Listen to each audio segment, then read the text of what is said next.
Praise the Lord, everyone. Today let us know some key handling principles during conflict between husband and wife in marriage life as per the Bible. Today's our topic is how to handle conflicts between husband and wife according to Bible. Marriage is a sacred covenant between a man and a woman, and conflicts are bound to arise in any relationship. However, the Bible provides guidance on how to handle conflicts and disagreements in a godly manner. In this podcast, we will explore 10 principles from the Bible on how to handle conflicts between husbands and wives, with examples from the Old Testament. First, communicate effectively. The first principle is to communicate effectively, expressing your feelings and concerns in a clear and respectful manner. In Proverbs 15:1, we see that a gentle answer turns away wrath, but a harsh word stirs up anger. The example of effective communication is seen in the story of Abraham and Sarah in Genesis 16, where they communicate their feelings and concerns about not having a child. Second, listen to each other. Another key principle is to listen to each other's perspective and try to understand each other's point of view. In James 1:19, we are urged to be quick to listen, slow to speak, and slow to become angry. The example of active listening is seen in the story of Job and his wife in Job 2, where Job's wife encourages him to curse God, but he listens to her without reacting in anger. Third, seek reconciliation. The Bible calls us to seek reconciliation and forgiveness in all our relationships, including marriage. In Matthew 5:23-24, Jesus teaches that if you are offering your gift at the altar and then remember that your brother or sister has something against you, leave your gift there in front of the altar. First go and be reconciled to them, then come and offer your gift. The example of seeking reconciliation is seen in the story of Jacob and Esau in Genesis 33, where Jacob seeks forgiveness from Esau after years of estrangement. 4. Avoid anger and bitterness. It is important to avoid anger and bitterness in conflicts with your spouse, as they can lead to long-term damage in the relationship.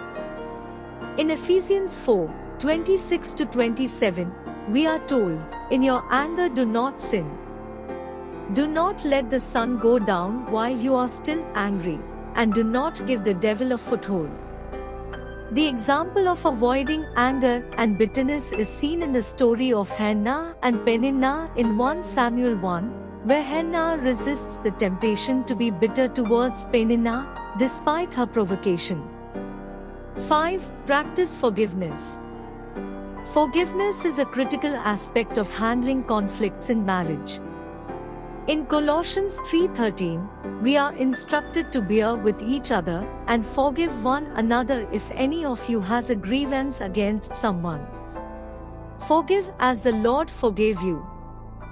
The example of practicing forgiveness is seen in the story of Joseph and his brothers in Genesis 50, where Joseph forgives his brothers for selling him into slavery. 6. Take responsibility for your actions. It is important to take responsibility for your actions and apologize when you have done wrong. In Proverbs 28:13, we read, "Whoever conceals their sins does not prosper, but the one who confesses and renounces them finds mercy." The example of taking responsibility is seen in the story of David and Bathsheba in 2 Samuel 12, where David confesses his sin and asks for forgiveness. 7. Seek wise counsel. Sometimes, it can be helpful to seek wise counsel from a trusted mentor or pastor when handling conflicts in marriage. In Proverbs 11:14, we read, "For lack of guidance a nation falls, but victory is won through many advisers."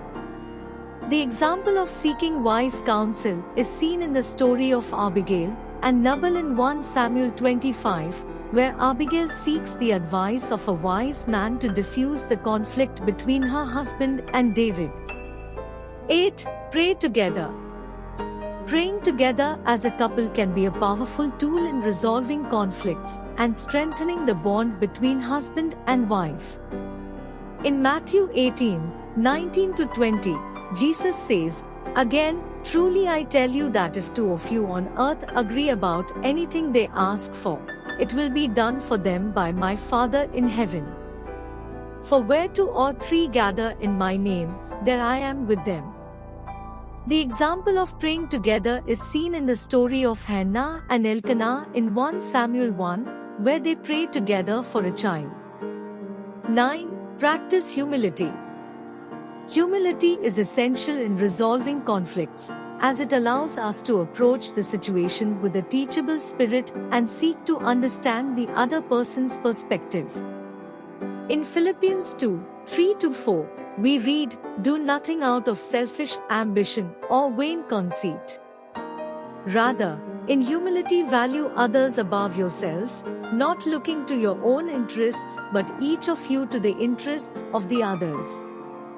The example of practicing humility is seen in the story of Abigail and David in 1 Samuel 25, where Abigail humbly approaches David and diffuses the conflict.